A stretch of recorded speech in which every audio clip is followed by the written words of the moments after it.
This Pastry Pesto Christmas tree is the perfect appetizer for your holiday get-together. Roll out the first of your 2 thawed puff pastry sheets, then generously spread with your favorite pesto. I'd recommend draining off some of the oil first to prevent the pastry from getting soggy. Once you have a nice even layer, sprinkle some crumbled cheese of your choosing on top.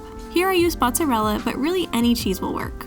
Place the second sheet of puff pastry on top and gently press down to connect them. Next, brush the top with egg wash, which you can easily make by combining 1 beaten egg with a splash of milk or water. This will really help to make the pastry shine and become golden brown in the oven. Now to form the tree, first cut 2 lines in the middle of the bottom of the pastry to form the trunk. Then cut out the rest of the tree and save the excess to form smaller shapes that you can bake at the same time as the tree.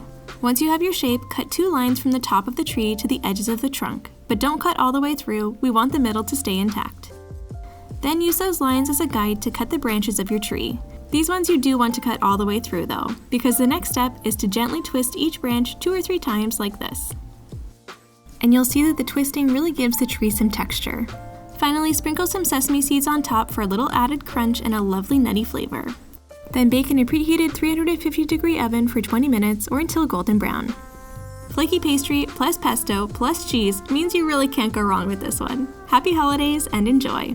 And guess what? We wrote a book! Click the link in the description to get your copy.